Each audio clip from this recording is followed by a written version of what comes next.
Grégoire Bernu, pourquoi le Rassemblement FPU a-t-il finalement voté contre les mesures fiscales issues de la conférence économique, sociale et fiscale? Ce qu'il faut savoir, c'est que cette conférence économique, sociale et fiscale était censée déboucher sur des mesures concrètes de lutte contre la vie chère, dans la droite ligne des accords économiques et sociaux de 2012 et du protocole de fin de conflit vie chère de 2013.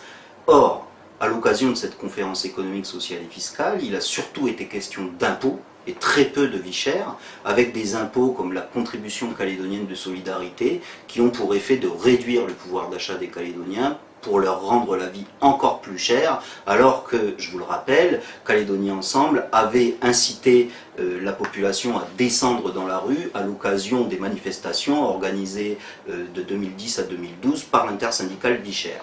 Donc nous, dans ces conditions-là, dès l'origine, nous n'étions pas d'accord avec ces mesures fiscales, et c'est la raison pour laquelle nous avons exigé dès le début que la seule mesure fiscale qui permette de véritablement lutter contre la vie chère, c'est-à-dire la TVA, soit réellement mise en place au 1er janvier 2016, c'est-à-dire votée avant la fin du mois de mars 2015 au plus tard. C'était le sens de la réserve que nous avons inscrite au bas de l'agenda partagé. Malheureusement, Philippe Germain n'a pas ouvert le dossier, il n'a inscrit aucune somme au budget pour mettre en place la TVA, et nous avons vite compris que nous étions en train d'assister à un enterrement de première classe de la TVA à taux multiples, dite taxe générale à la consommation. Par conséquent, pas question pour nous de voter les mesures fiscales de Calédonie Ensemble, inspirées du modèle du Parti socialiste français des années 80, qui a conduit la France là où elle en est aujourd'hui, un modèle malheureusement destiné à fabriquer du chômage. Pourquoi considérez-vous que la TVA soit la seule mesure fiscale qui permette de lutter efficacement contre la vie chère? Pour une raison simple.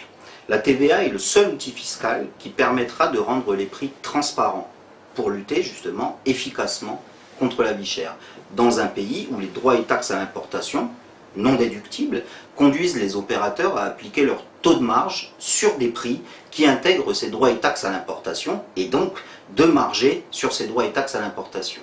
C'est donc l'une des principales causes de la vie chère en Nouvelle-Calédonie, et c'est la raison pour laquelle l'intersyndicale vie chère elle-même avait placé la TVA au centre des accords économiques et sociaux et au centre du protocole de fin de conflit vie chère.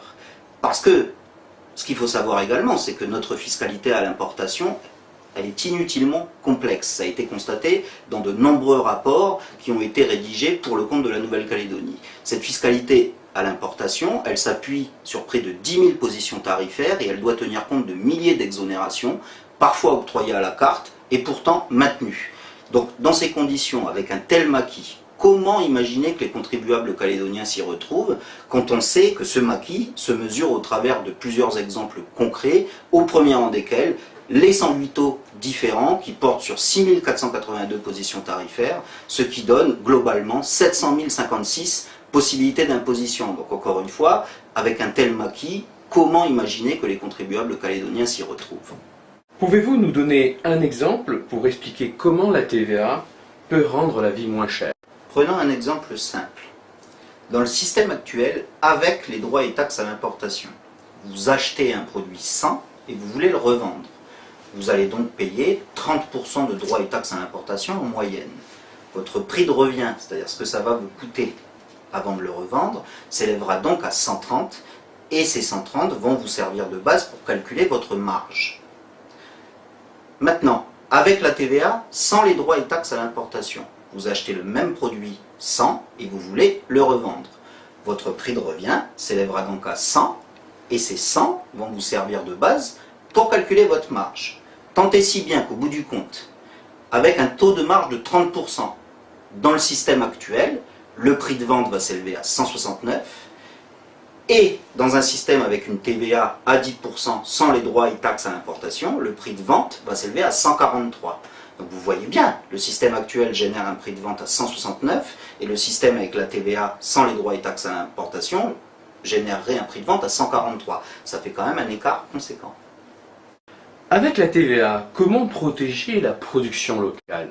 Alors question très importante effectivement, parce qu'il s'agit bien de continuer à protéger la production locale, notamment pour préserver les nombreux emplois qui en dépendent.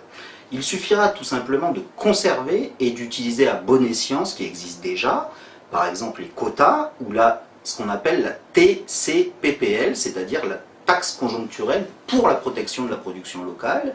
Et parallèlement, il faudra mettre en place une TVA sociale, en contrepartie par exemple d'exonération de charges sociales au bénéfice des producteurs locaux et des industriels locaux.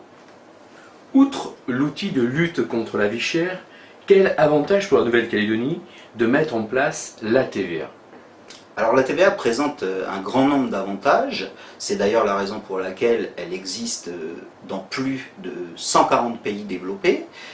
La TVA en Nouvelle-Calédonie, outre le fait qu'elle va permettre de lutter efficacement contre la vie chère, elle sera également le meilleur moyen d'assurer des recettes pérennes à la Nouvelle-Calédonie et à ses collectivités. Pourquoi? Parce que c'est un outil fiscal à assiette large qui va nous permettre d'ajuster nos recettes par les taux en fonction de la conjoncture sans pénaliser les moteurs de l'économie et les créateurs de richesses que sont les entreprises.